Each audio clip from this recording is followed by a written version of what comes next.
Oh, they're all here. Oh, great. Oh, all the humans arriving. Nice. Hi, Alistair. No. Hey. Welcome, everyone. Hey, Paddy. Bilal, yes. Do I have any friends? Alistair. I know Alistair. That's yes, good. so Hey, how you doing? Hi. Hi, welcome, everyone. If you want to turn on your videos, if you can, if you've got like, if you're out in the sticks like me and turning on a video is like a slightly dodgy idea, you can turn it on. Great. Yes. Faces, human faces. Great. So while we're waiting for people, I'm just thinking, if you can click on participants, if everyone can click on participants, and they will see their name, and they will see many other names. If you can just hover over your name and rename yourself your name. Some people are iPad 3, for example, which I don't believe is your name. Hey, but and no also shame. Let's not put any shame on people if they are born iPad 3. If you can add in alongside your name your mood when you think about the world that is coming after coronavirus, which could be hope or despair or I don't know. Is indigestion a mood, Ronan?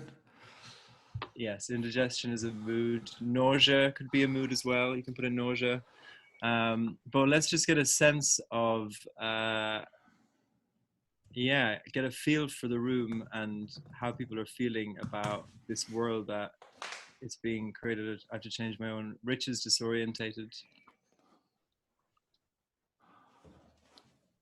Zoe has hope and despair in equal measure. Trevor is uncertain and optimistic. Great. Cautiously optimistic, cautiously optimistic. I think cautious optimism might be a uniquely British mood. I'm just guessing. I don't know any of these people.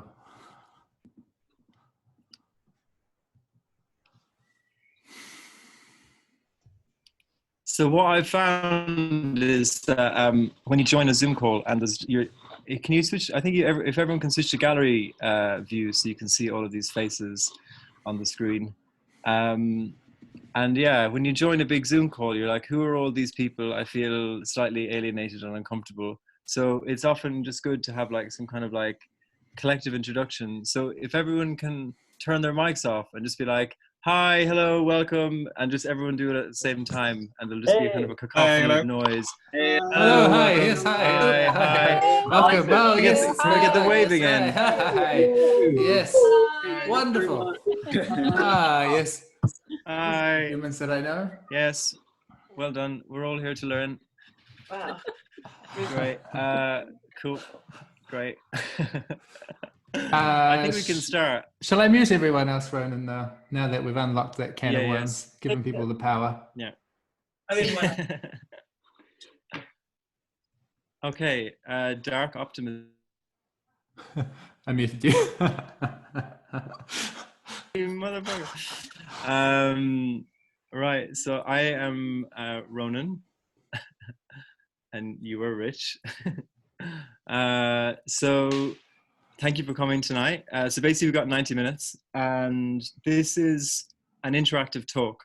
So, and it's about the light and the dark of the coronavirus. So part of this is us giving a talk or giving our sense of whether on balance there's cause for optimism or pessimism and doing that kind of like forecasting. But we're also, both of us personally, and I'm sure many of you, very tired of this kind of guru syndrome where you've got talking heads who are like delivering the sermon or the truth about our system and how it's going to change. And rather we want to embrace this shift towards collective intelligence.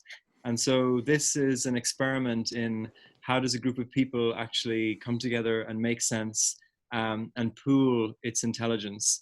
Because everyone here probably could give a version of a talk like this, or could definitely keep people enthralled in a pub for an hour if one was open, about where the world is going.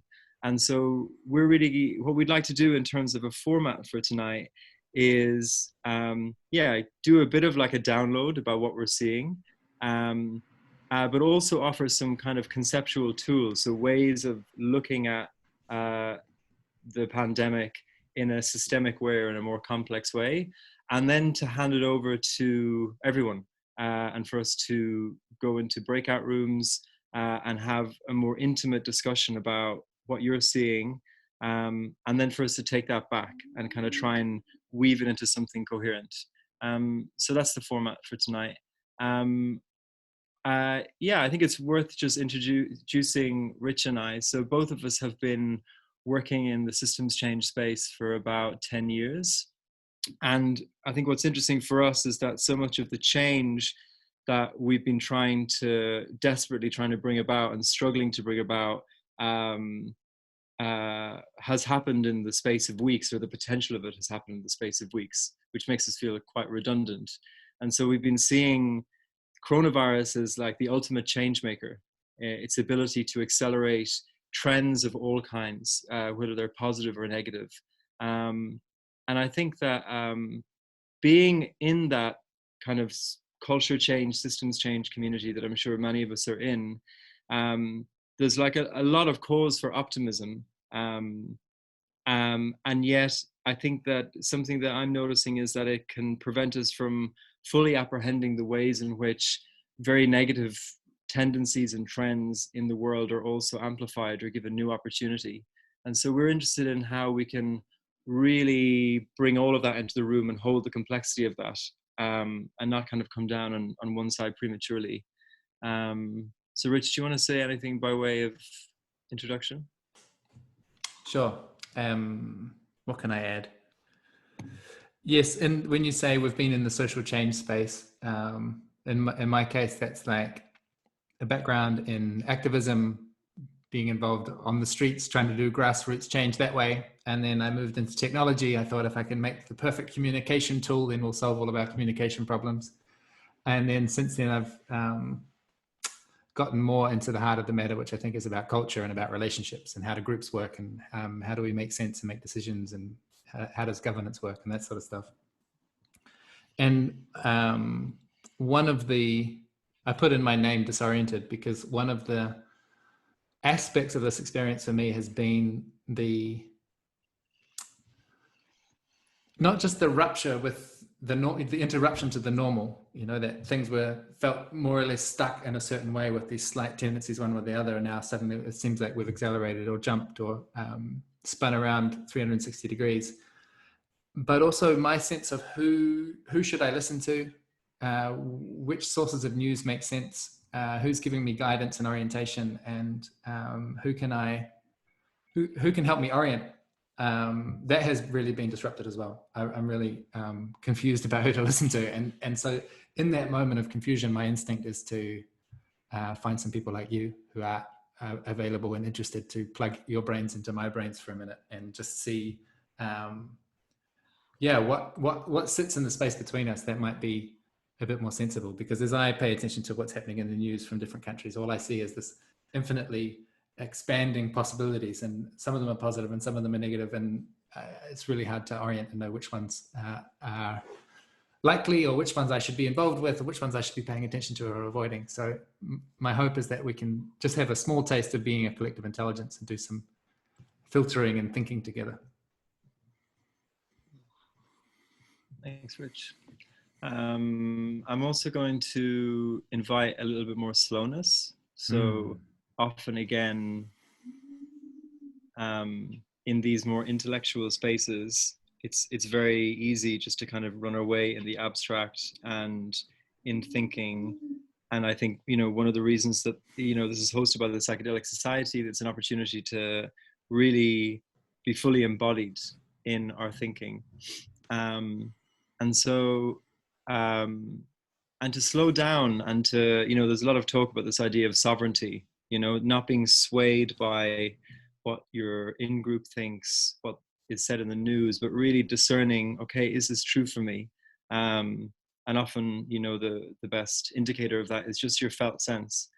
And so I'd just maybe just invite us just to take 30 seconds, 40 seconds together, just to ground in whatever way is good for us. We can sit in our chair or whatever is comfortable, and we'll just take some breaths together and just land into this evening and, you know, leave behind our days.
Ronan, as you invited me into a moment of mindfulness and presence, I suddenly realized that all these pixels on the screen are humans. They're real people in those boxes. So I just, I feel like I'm actually present now and realizing that there are other human beings out there that are not just avatars, but whole complex people. And I'm very grateful for you showing up and joining us on this journey. Yeah, me too. So yeah, I think we'll kick off with some context. So before the pandemic, I was working with Extinction Rebellion. I was in the UK, I was one of their political strategists. And it was the October Rebellion. It was 6 months after this kind of big explosion of climate emergency going on the political agenda. And Extinction Rebellion were really in the ascendancy.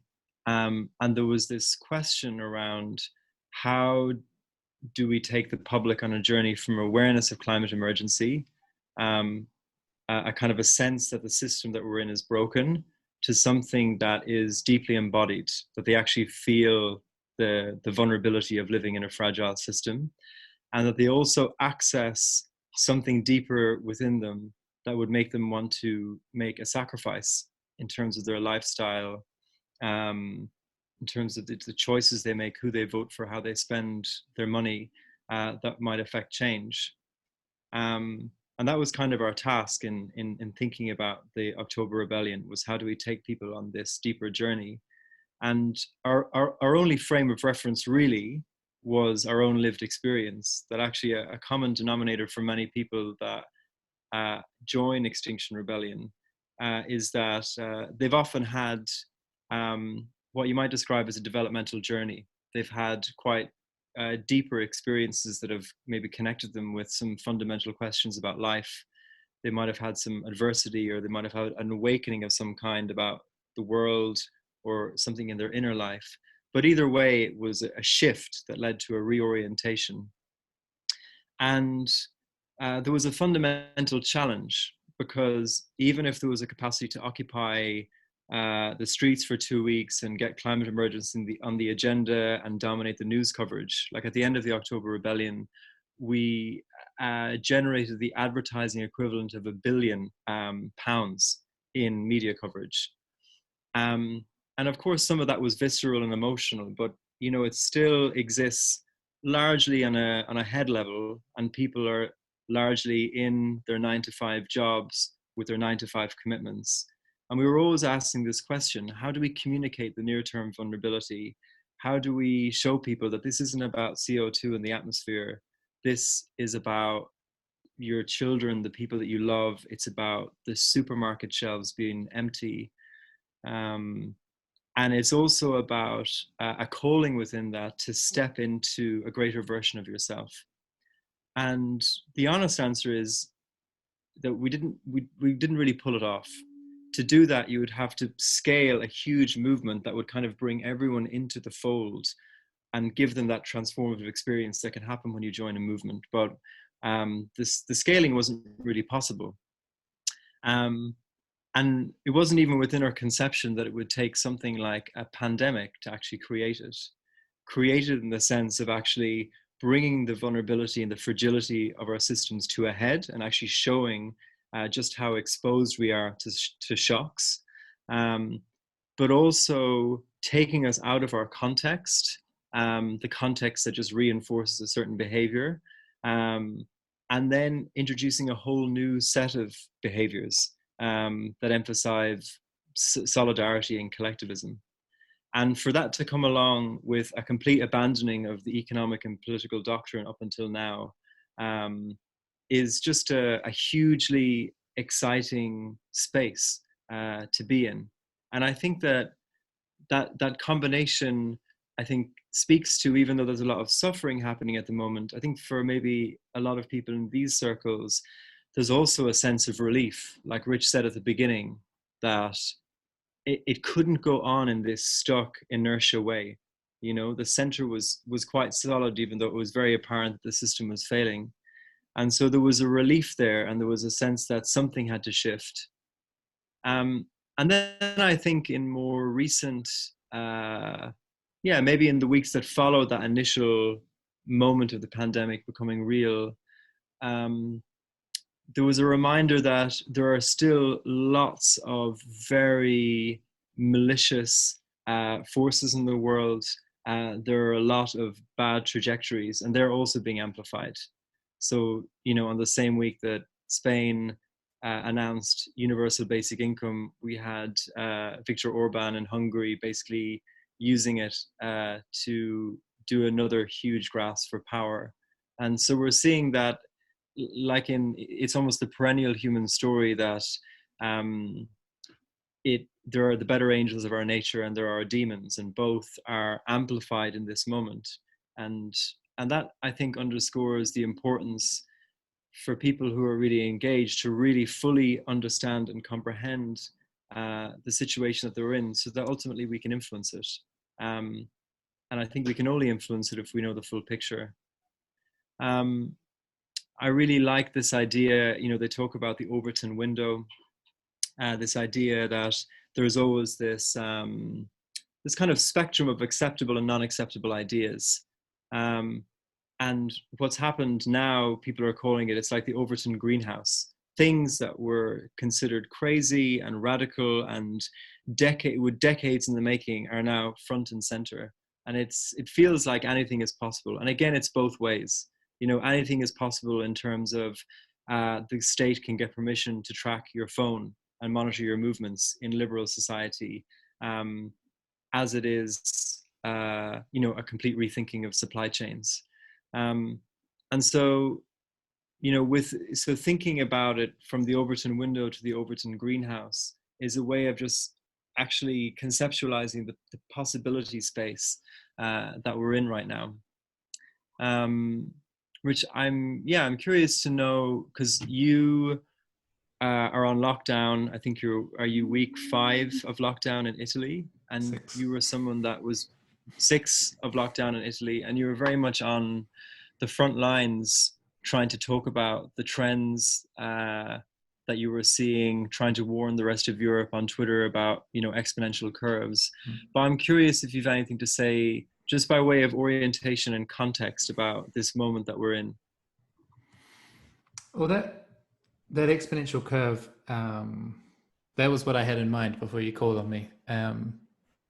So I'm in Italy with my partner, Nati, and that's the extent of my social network locally. I'm a migrant who's recently arrived here, and so I'm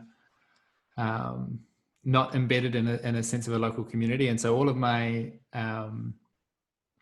connection to the world happens through these screens. It's a very digital way of being in the world, and you know that's weird at the best of times, let alone during a national disaster. But one of the byproducts of being super online is that I'm really plugged into the zeitgeist, you know, the different stories that are coming through.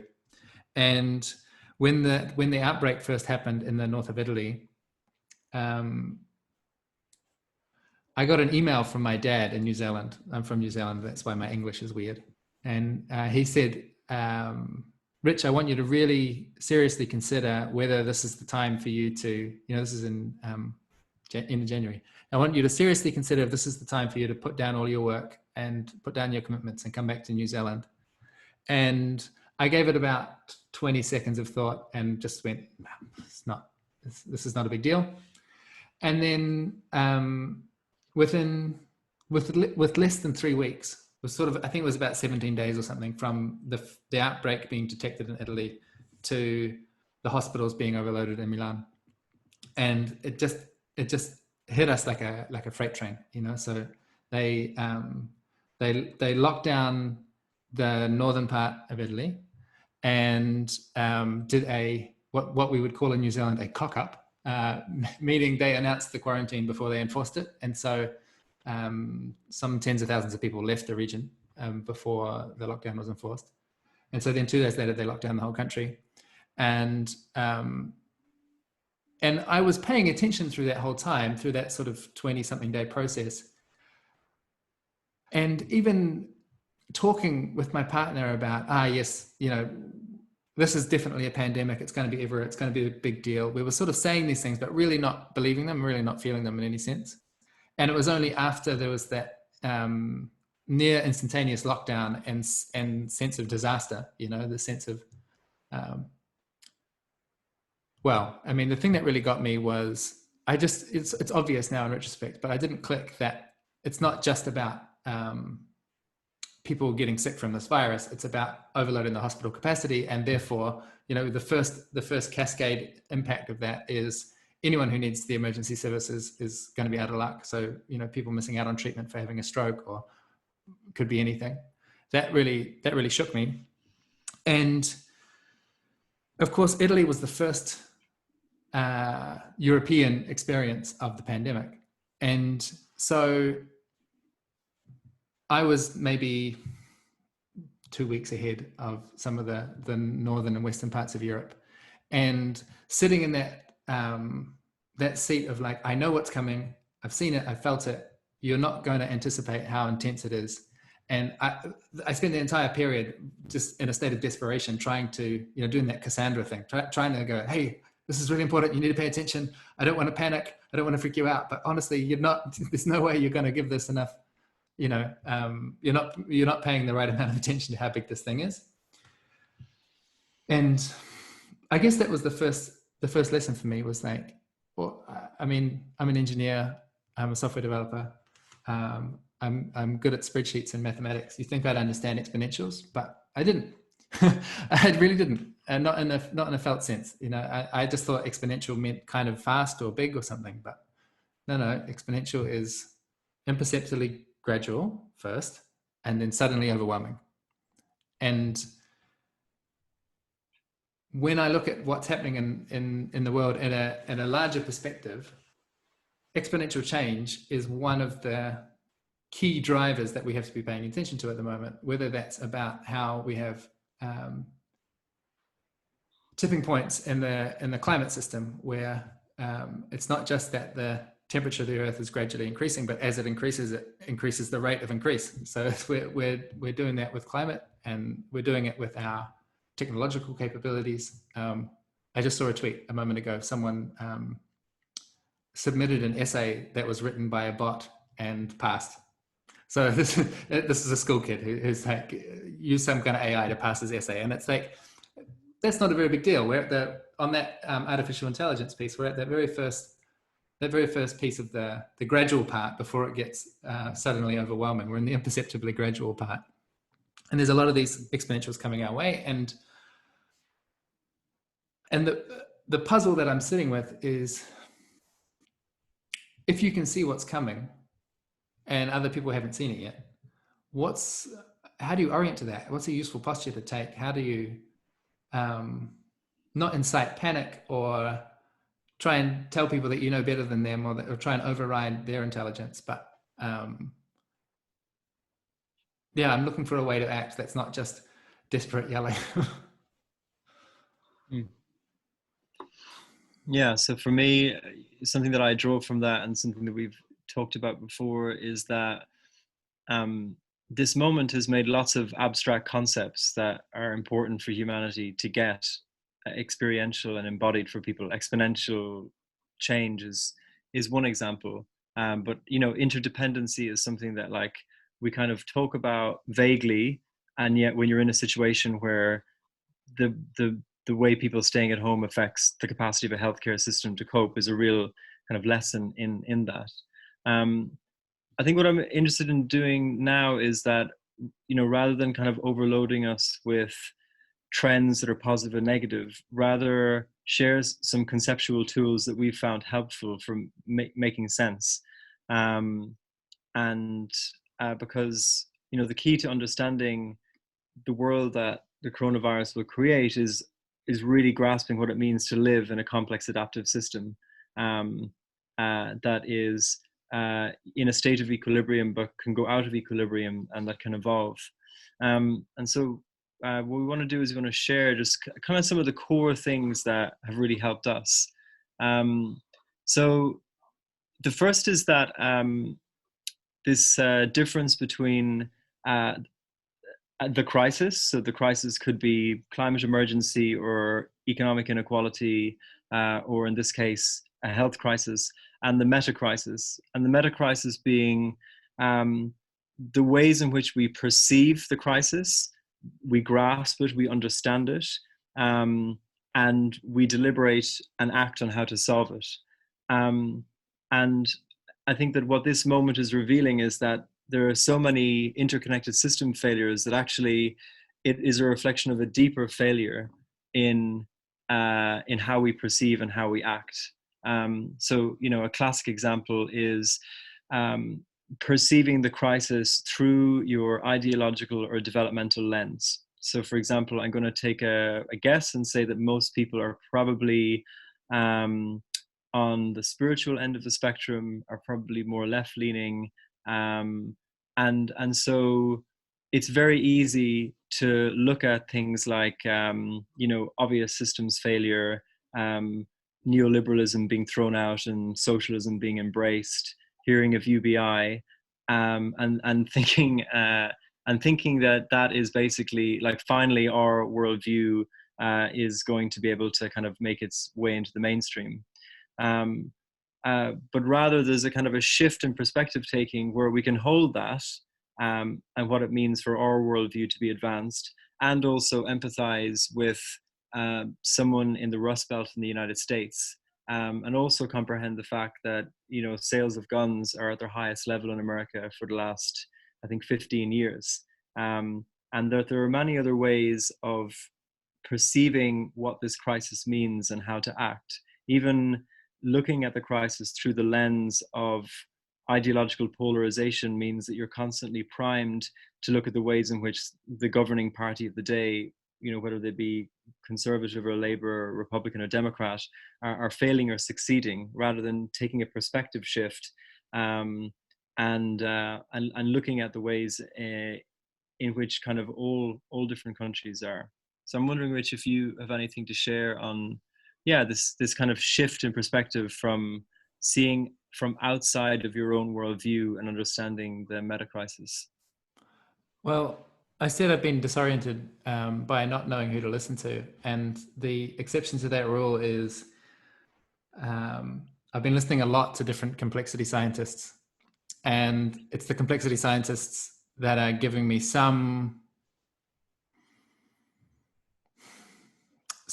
frameworks or some containers to put the thoughts in. So like when you're describing the shift out of an ideological, maybe like a tribal perspective on like, yes, I like this government and the government has done a good job or a bad job, and there's this binary view. More complex view is like understanding that we don't get a good society when everyone thinks the way that I think. We get a good society when there's a flourishing of very diverse ways of thinking, and we find what are the minimum set of consensus that's like a good enough that keeps everyone more or less safe and can have the maximum flourishing of people's freedoms and liberties in that process. And that's a real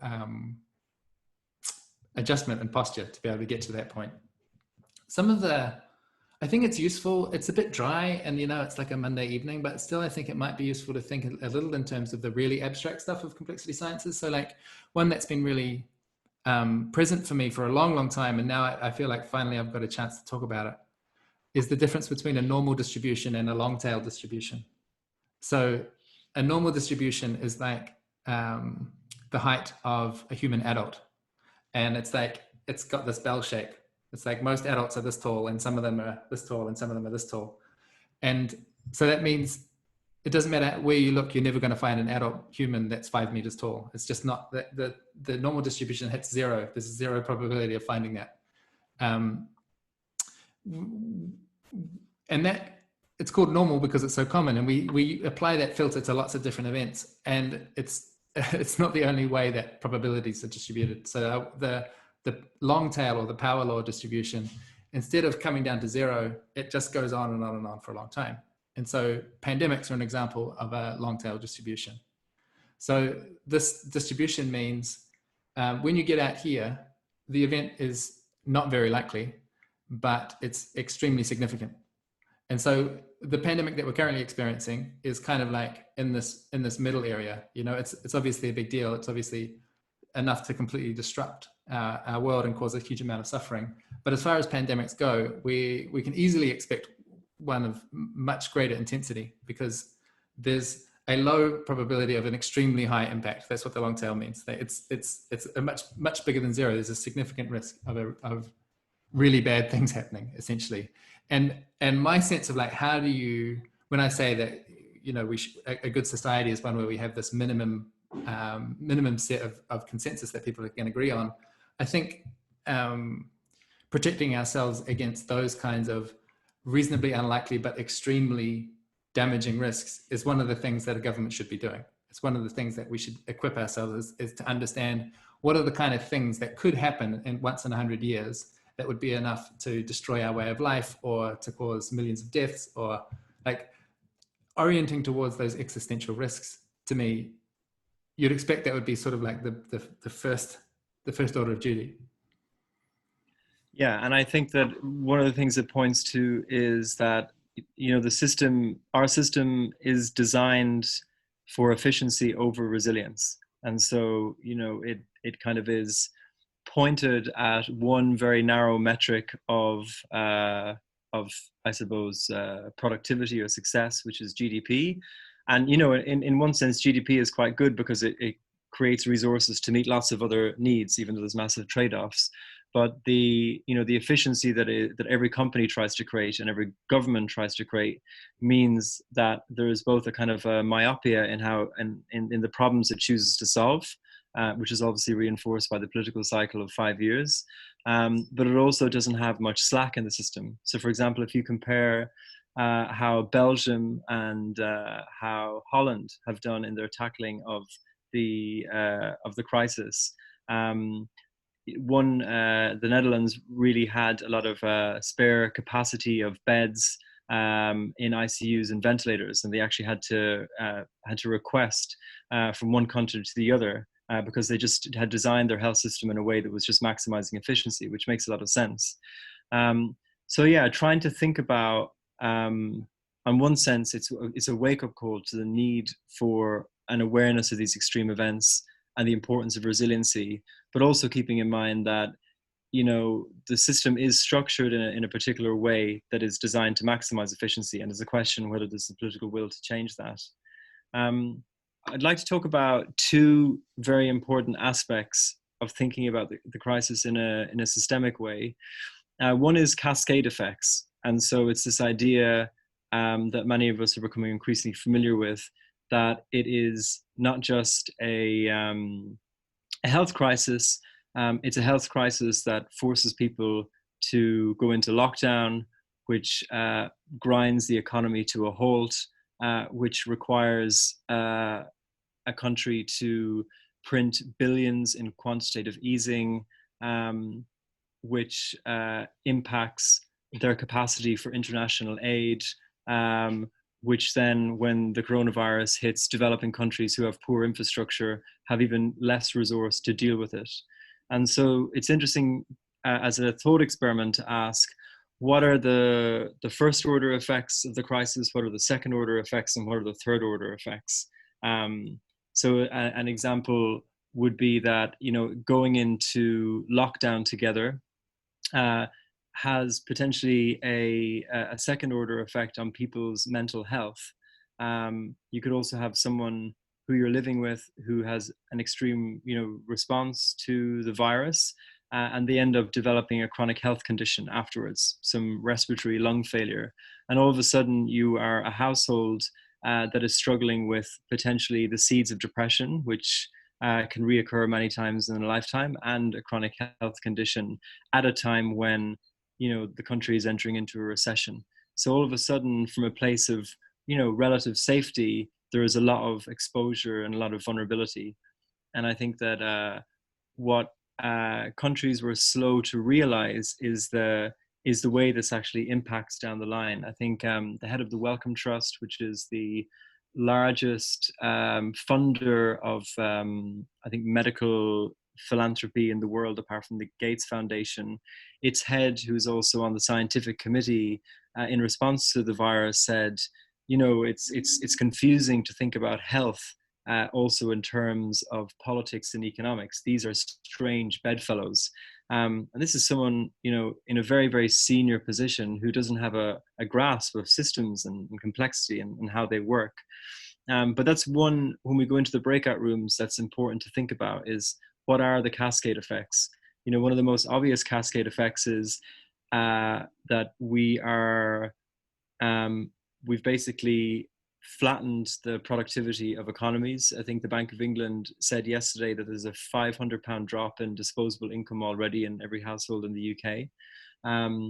And we're probably headed into a very deep global recession, but we don't have the policy levers to get us out of it, because we've spent our available public finances already on trying to stimulate the economy through, and also by lowering interest rates. And so we're entering into a recession at a time where these two key policy levers aren't available to us.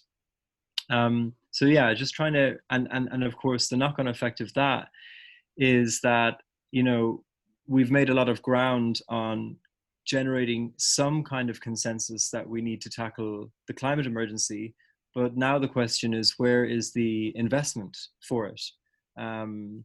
If a lot of public finances have been spent on reviving the economy, how far down the line is that can kicked, and how exposed will that make us to bigger crises?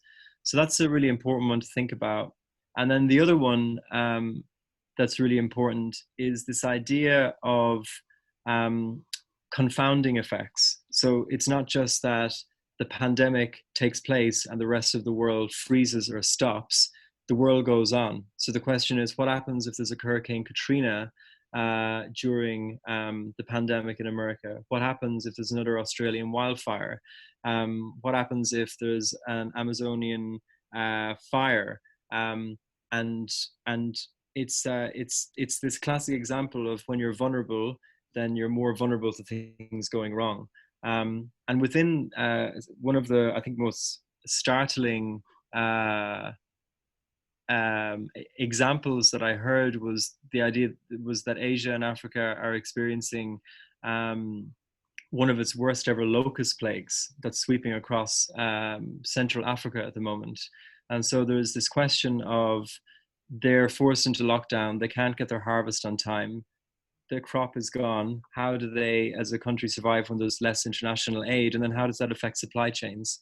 So you start to see the intricate web of interdependency and vulnerability in the system, and how exposed we are. If you take a country like India, with huge population density, it has huge, 33% of the population have proclivities towards diabetes. There's hugely high rates of hypertension in the society. So they are already vulnerable to actually quite a hard response to the virus. And then you just take into account that last summer they had 50-degree heat and heat waves. And so how exposed is India as a country? So I just wonder, Rich, just in relation to confounding effects and cascade effects, is there anything that you feel is important to add?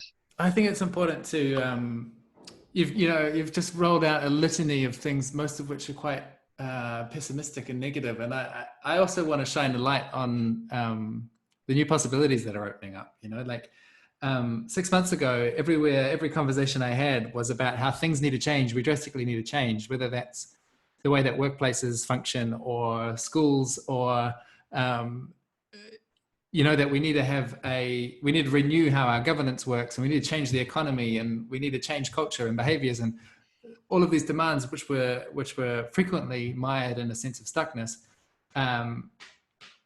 We've just all globally, we are in the middle of experiencing the possibility that dramatic change is available to us at the drop of a hat, and not just that it's available, but that it happens. That it's not even really up to us.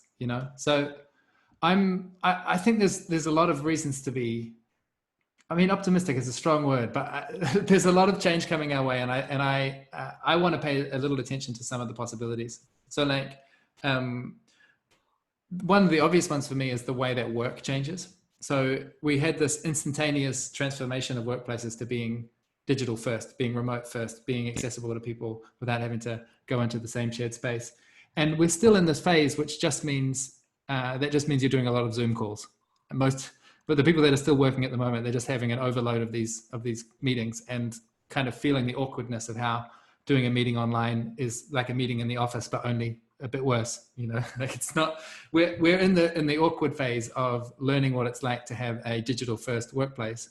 But I really anticipate that is gonna that we're gonna see a flourishing of a different approach to work in general. We're still in the, when radio was first invented, the first programs that they put on the radio were just things that they're taken off the stage, theater productions, and then reproduced on the radio. And it took some time to get the hang of, like, this is a different medium and it has different capabilities and we can do different things about it. So, like, in the context of the workplaces, because this is the expertise that I have, is supporting more collaborative organizations to be more functional. There's a phase that comes after the let's do all of our lifetime on Zoom meetings and have this exhausting video conferencing situation to, okay, how do we work in a more decoupled, more autonomous, more freeing, more asynchronous way? And that, to me, looks like a significant increase in the freedom of workers. And that's pushed by the technology change of us having to maintain distance and making it more difficult for us to be in the same place. But it enables a different relationship between worker and boss. And that's exciting to me. It's the same with the schools. The number of people who are suddenly experimenting with a different approach to education, whether that's homeschooling or deschooling, unschooling, like saying, look, this whole thing of like trying to drive our kids through a factory of knowledge it's not working. We're going to try something different. That, to me, is a real source of nutrients and material for us to try. Yeah, I think there's a lot of momentum to try new things. And we've suddenly got this experience of, when it feels important enough, people are willing to change their behaviors in a drastic way. And it hasn't required a lot of, intense authoritarian interventions from governments. It's been an appeal to people's better natures and a declaration of the facts and say, hey, we need to change. And having that as a possibility in the shared space of whether we are working in government or working in activism or trying to create change in a system, to me, that is such an opportunity to say, look, we managed to stop this huge percentage of flights overnight because we were frightened about getting sick. Surely we can use that experience as material for designing new social movements. Yeah, I think it's really good to bring that in.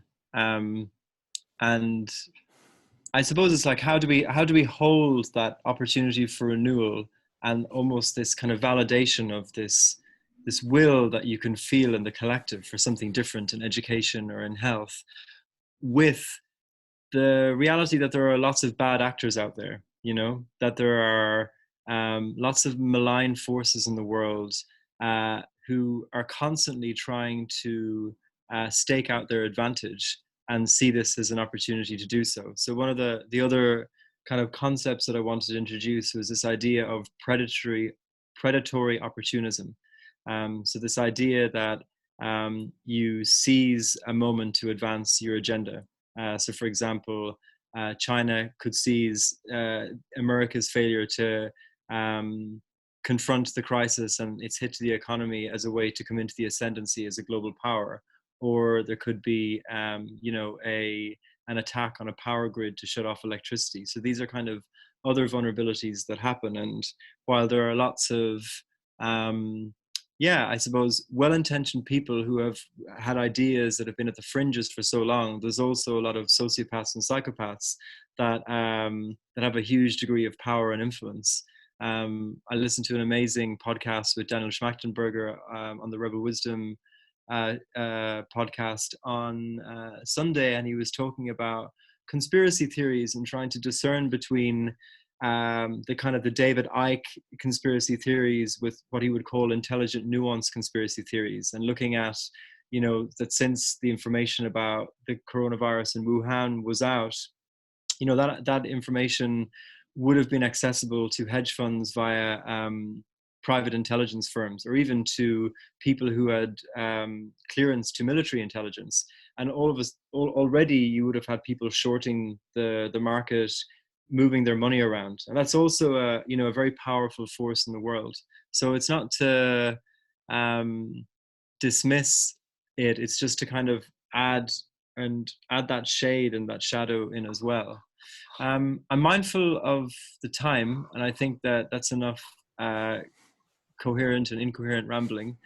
So I want to summarize that we shared a couple of different conceptual tools. So there was the idea of power laws and how extreme events aren't very probable, but we should try and design our societies for them. We had cascade effects and how systems can spill over and create more vulnerability in other systems. There was the idea of confounding effects, things that could happen while this crisis happens that makes us more vulnerable. There's predatory opportunism, and there's also this experience of the new and of the different, and how that can sow the seeds for entirely new cultures and new systems and new possibilities. And just generally almost the biggest enemy of change is inertia, and all of a sudden that inertia has been broken up. And so we want to turn it over to you now, and we're going to basically go into breakout rooms in groups of 4. And it's a space for you to share, like, what's your reaction to what you've heard? So and like maybe finding the emotional reaction to it. Do you agree with it? Do you feel there was huge things that were missing? What did you disagree? What did you agree with? And also extend it. So what the people in your group, how can you show them other ways of looking at the crisis, other things to consider? So thinking about reaction and extension. Does that make sense for everyone? Does anyone have any questions about this format or how it will work? How long is the breakout groups? Excellent question. Rich, how long is the breakout group? 20 minutes, and I'll give you a little note to say your time is running out.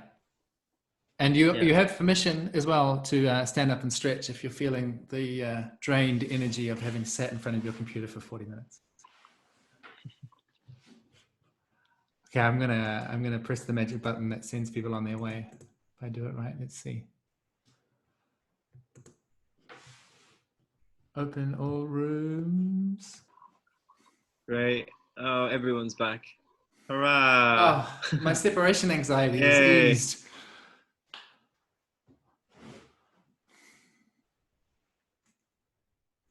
Great. So, hope you had a good chat.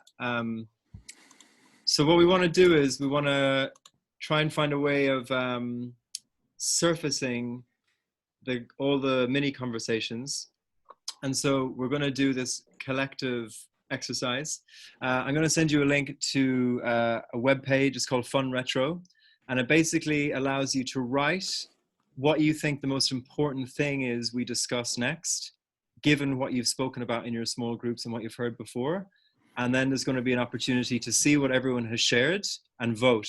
And the ones with the most votes we deem probably are important to talk about.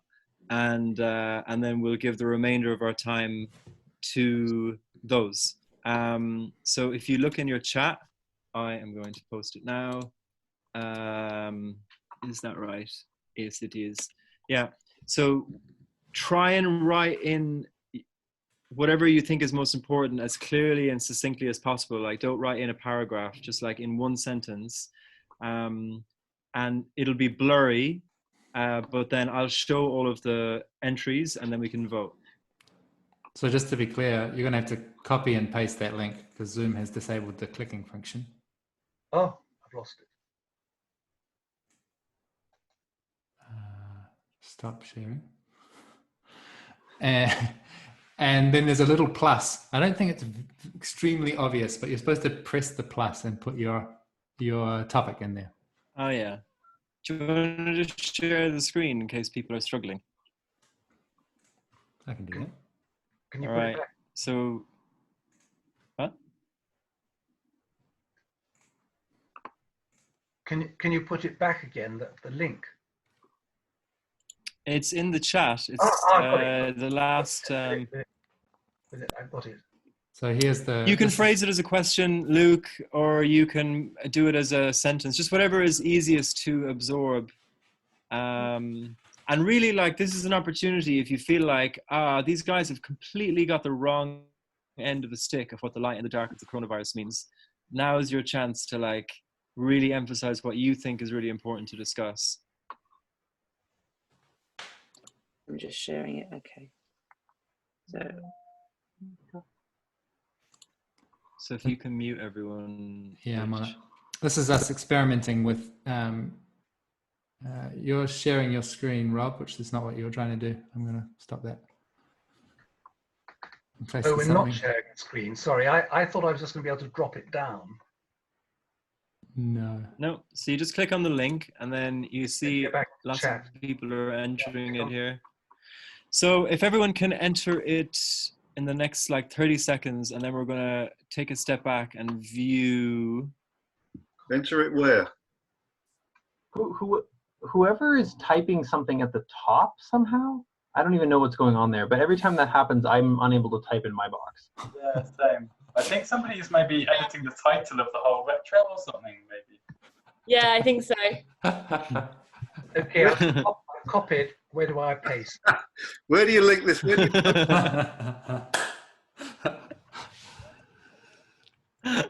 Okay. Where do I get the link?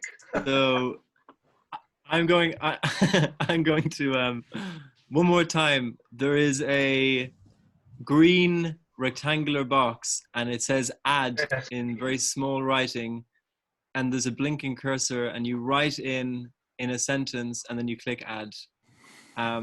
And then once you've seen, I think now is the time just to have a look through all of the entries, and you basically get to put a thumbs up, and you get 3 thumbs up opportunities. So you can vote for the ones that you think are most important to discuss. So this fucking box? I found it. And if it doesn't make sense, it's our useless experimentation, not any fault of your end. I've no idea where you paste this bloody link. It's really good. don't worry about it. It's fine. There's enough of your peers adding stuff that your contribution is bound to have made it in at some point. Thank you. Rectangular box, there's share screen on it. There's no other green rectangular box. Are you going to join them together? Because there's quite a bit of repetition. Yeah, we might join them together. I'm going to have a look at them now. So if you just want to do your voting, and if you haven't got a chance to enter in, don't worry about it.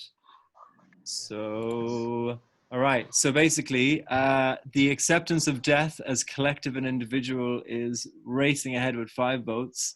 Radical collectivism, mutualism, which is one of Rich's pet topics, has got 2 votes. What are our new ethics has 2. Awakening global empathy has 2. Reducing fear, and fear is in capital letters, which makes it even more scary, has 4 votes. How to make this a global vipassana where possible, bottom-up change. 6 votes for what is an inspiring but believable vision for a new normal. Oh, really good. How can democracy evolve? And then on 5 votes, how do we harness the power of all the personal transformation and opening to a larger potential for change? Okay, so. Can we sort by top votes? Yes, here we go. Ba-dow. Can you do that, Rich? I just did it with my powers. This is us trying to learn how to do a more interactive kind of talk. And please excuse the extreme awkwardness at some points in some junctures. All right. So, Rich, do you want to read out the top 3 things that we'll discuss? Top 3: an inspiring but believable vision for a new normal. That's the top of the pile. And then, how do we harness the power of all the personal transformations and opening into a larger potential for change? And then finally, a topic about death. The acceptance of death as collective and individual. Do you feel called to one of those, Ronan? Just a second. Can you read them out again? I just want to write them down. An inspiring but believable vision for a new normal. Okay. Yeah. And then how do we harness personal transformation for collective? Yeah. I mean, that's got you written all over it, hasn't it? I feel called at least to begin to talk about death. Right. So when I was 4, my brother was killed in a car accident outside of our house, and that was a really terrible thing to happen. And for whatever reason, it was a very early confrontation with death. And every night, I was raised in rural Ireland and went to Mass every Sunday. I used to pray to God and pray that my dad wouldn't die of cancer, because he smokes 20 Silica Purple a day and still does. And I was in India at the time of when the coronavirus first kind of was bubbling up in Wuhan, and decided to leave early. And I actually came home to my family in rural Ireland and lived with them for a month.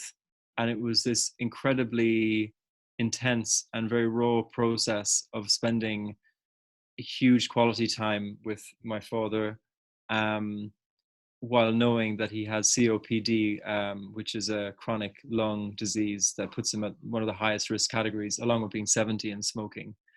And it was a very strange experience. On one of the last days I was there before deciding to move back to the UK before lockdown, to help build my sister's house with him.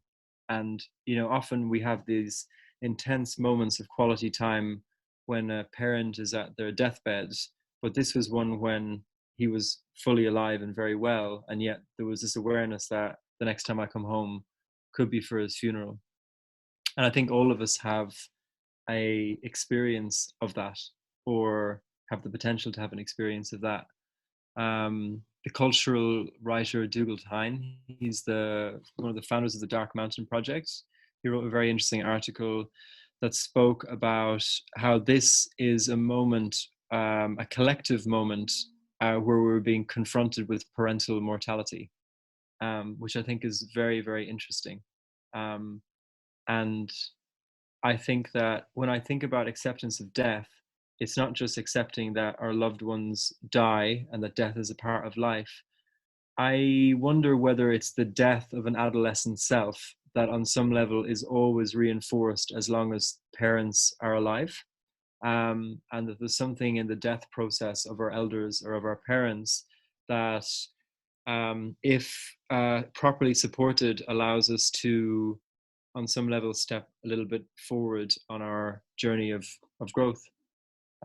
So that's just an initial thought I have on death, but it's very obvious that it's a real thing, when everything in society keeps us from it.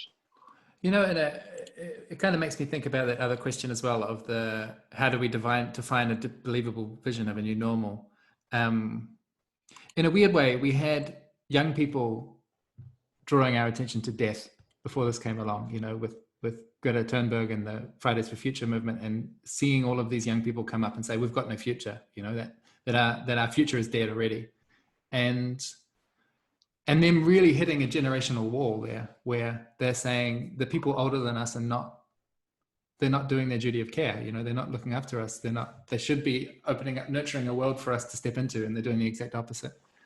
And one cause for optimism for me is the possibility of a real intergenerational movement that comes out of this, where the story of, you know, if we do this well, that the entire society mobilized to protect the older generation.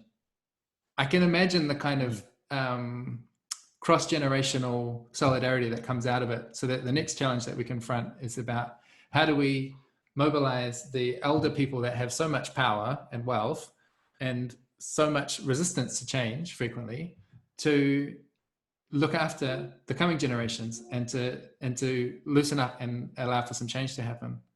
And this question of a new normal, for me, like,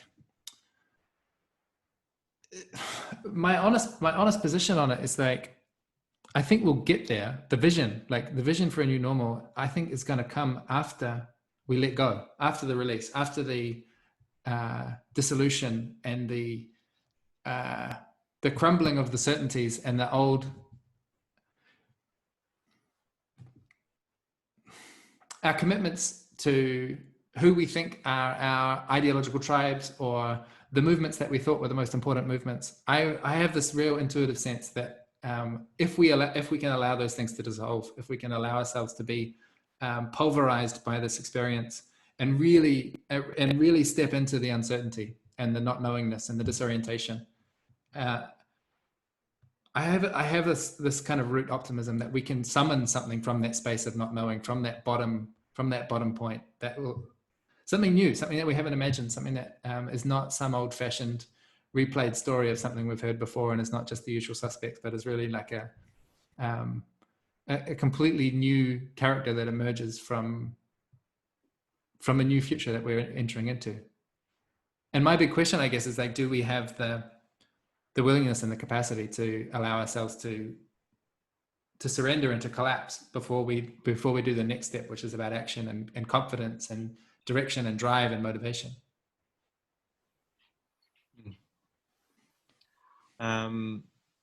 I'd like to add a bit more to this idea of what is a believable new normal.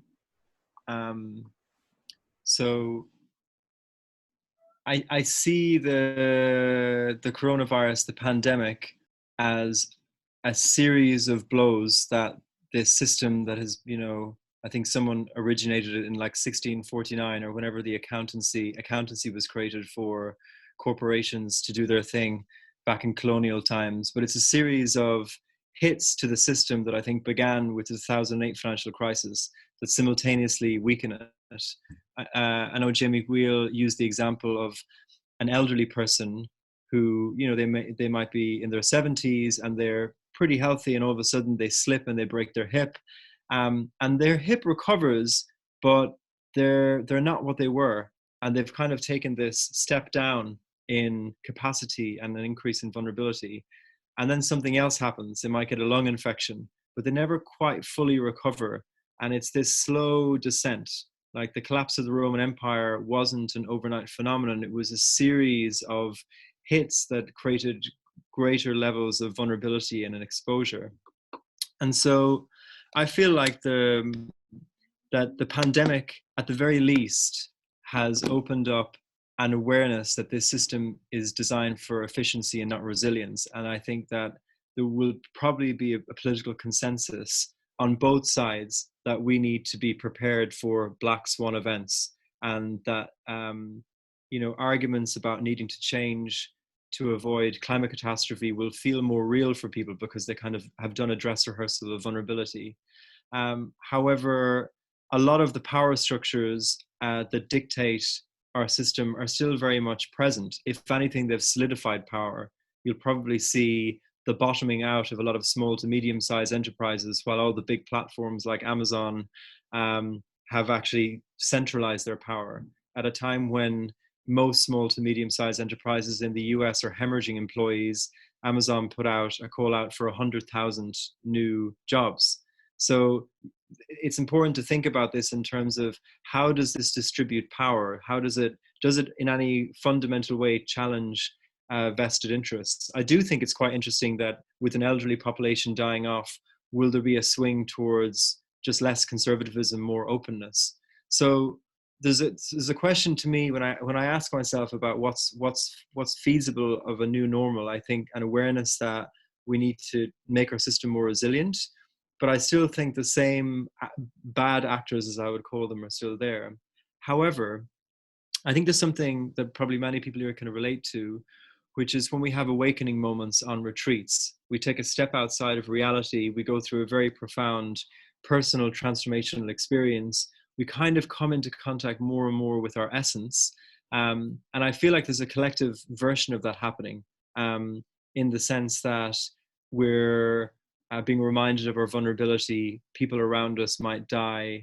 We're being taken out of contexts that are distracting and stimulating and pressurized. And you can see this kind of subtle thread of, what really matters. BBC Radio 4, the journalists are reading poems every day that sustain and nourish them. There's this kind of deeper sensibility that I think is emerging that you have in a retreat. And so I think we're getting into contact with more the essence of humanity. And like we know in our personal lives, we then lose ourselves again and again in default world. We get lost in the conditioned behaviors that we have, our patterns. We get lost in the obligations that we have.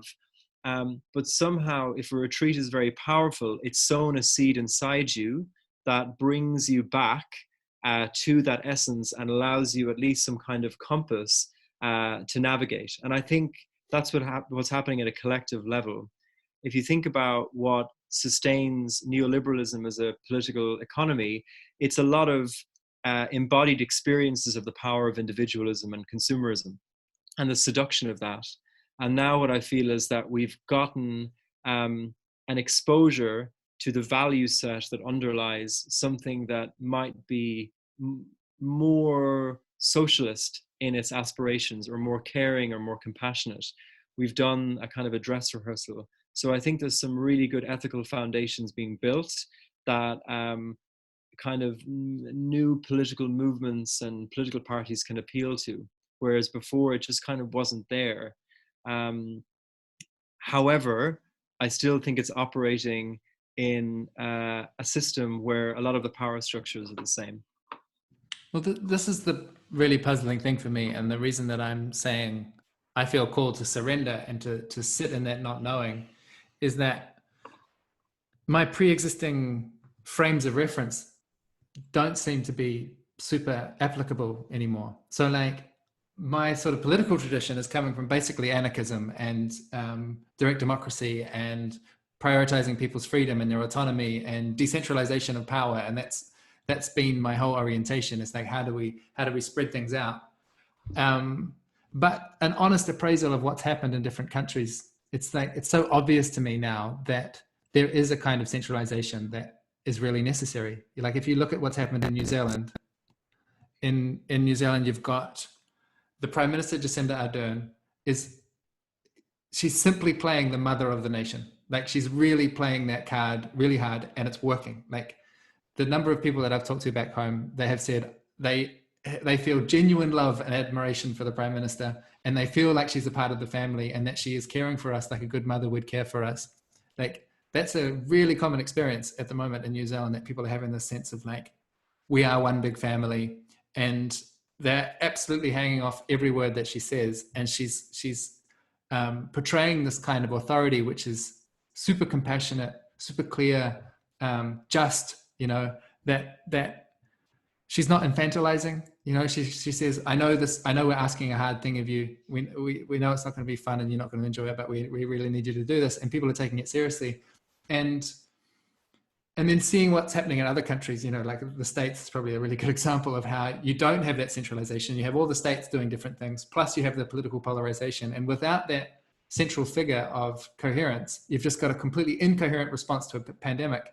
And an incoherent response to a pandemic is definitely going to be ineffective, And so I'm reckoning with this thing of like, I thought centralization and authoritarianism was and nationalism, especially nationalism, I thought was kind of the root of all kinds of evil. And I think it still is, but I'm forced to admit there's a kind of exercise of nationalism, which is actually at the moment seems to be doing a good thing. And so I'm trying to relax on my foregone conclusions, and let's see if I hope I don't have to eat my words as New Zealand degenerates into some kind of red state. So that is what we have time for tonight. So I want to thank Rich for coming along, and for everyone for taking part.